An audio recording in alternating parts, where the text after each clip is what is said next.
I'm glad you came. Not to my door, not yet, but to the final reckoning. One more thing before we begin, though.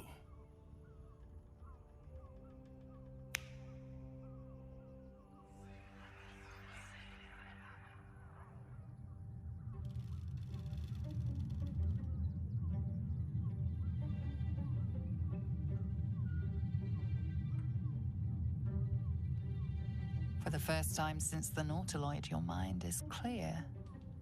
It's unsettling.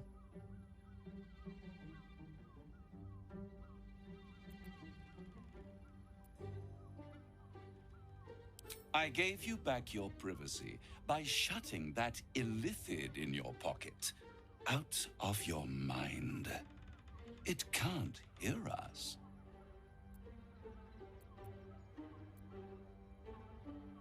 I brought you here because I'm true to my word, and I can make all of this tadpole business go away.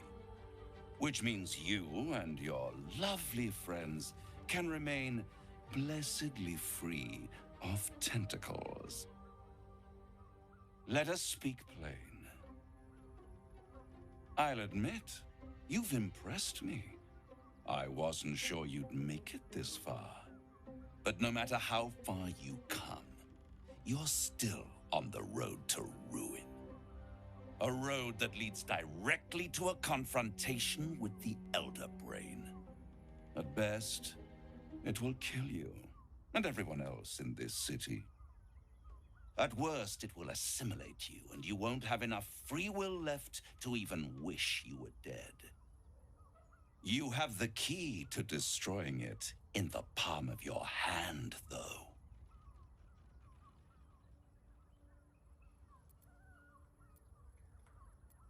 In a manner of speaking. But it's the one inside the prison that you need, not the illithid, the Gith. I can give you the means to break him free.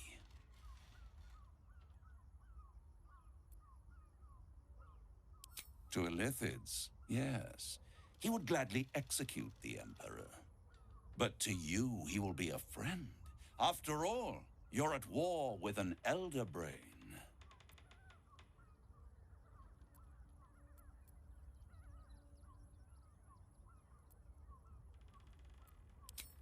If I'd realized you were so gullible, I'd have tricked you into selling your soul for a pocketful of beans when we first met.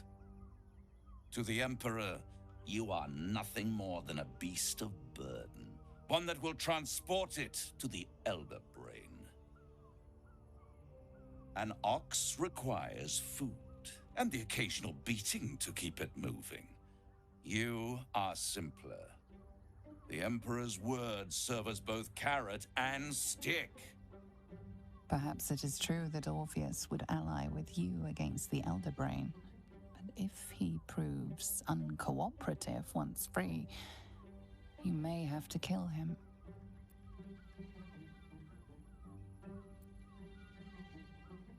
The Orphic Hammer. An artifact capable of shattering the chains that hold Prince Orpheus is held securely in my House of Hope, even now. Isn't it just? And it's even more convenient that you can give me exactly what I want in return.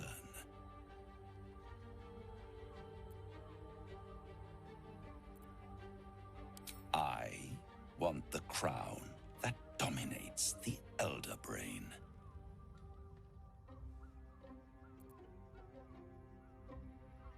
Better to have it in my hands and far from your precious world than in the hands of the gods and monsters that fight over this city's soul.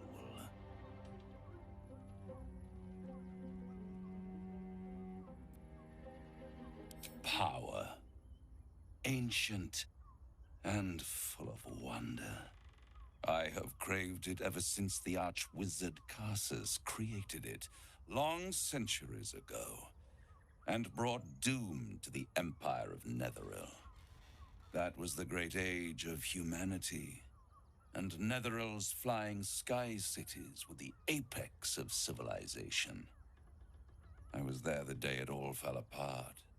Entire cities plummeted from the sky like angels with broken wings. The screams, oh, the screams. Hundreds of thousands of people watching in horror as the ground came up to meet them.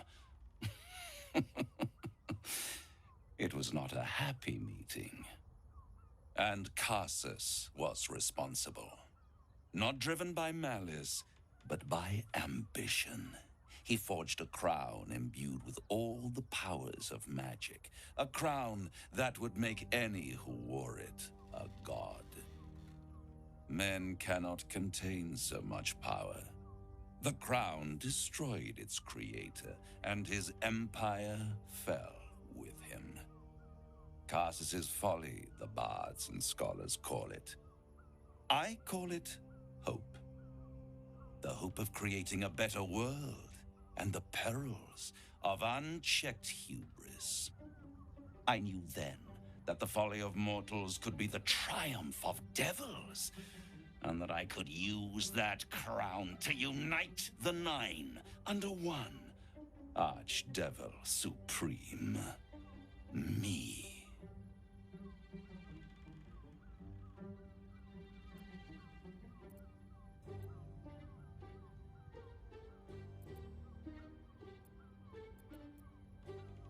The Hells require order to function. It is what separates us from mortals and demons.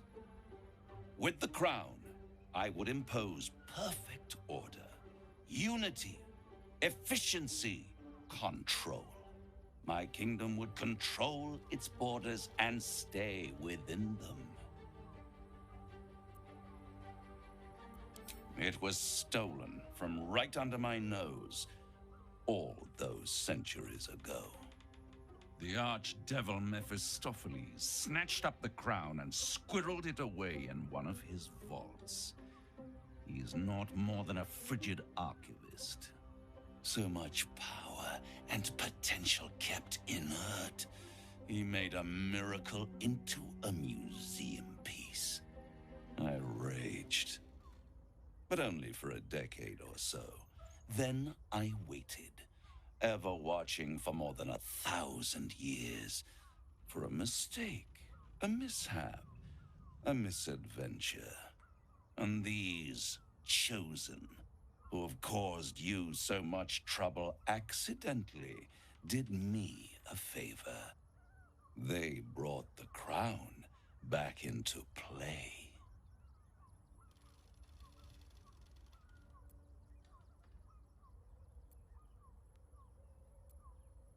It is inevitable.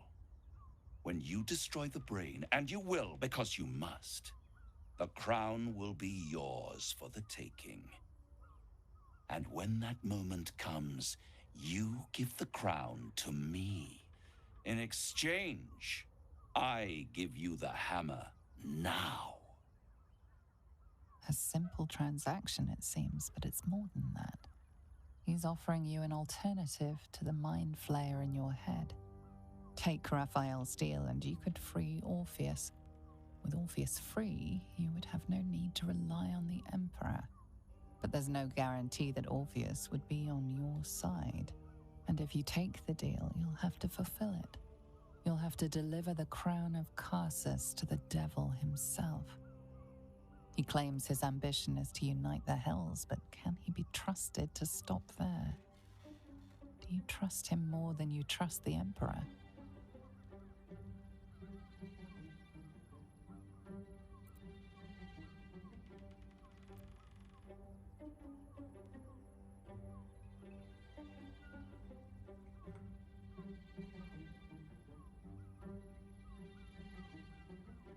How short-sighted.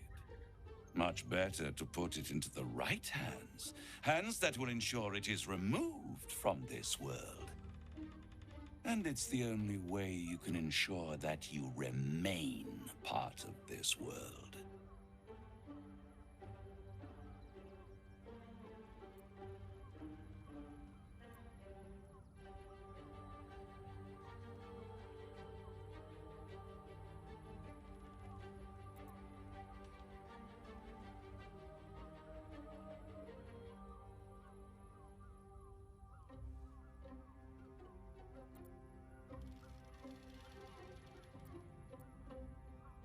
Right here.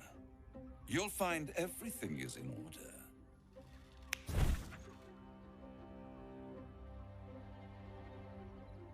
The moment I have your signature, you will have the means to free Orpheus. The hammer. You guarantee the crown will be mine once the brain is defeated, and I swear that I will never use the crown to dominate a mortal.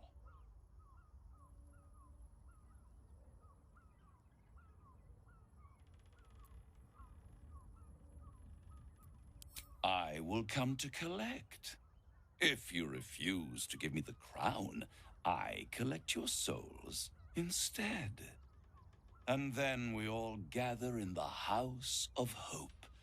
Me dressed in my finest silks, you skinless, hanging from a hook to watch as your world dies.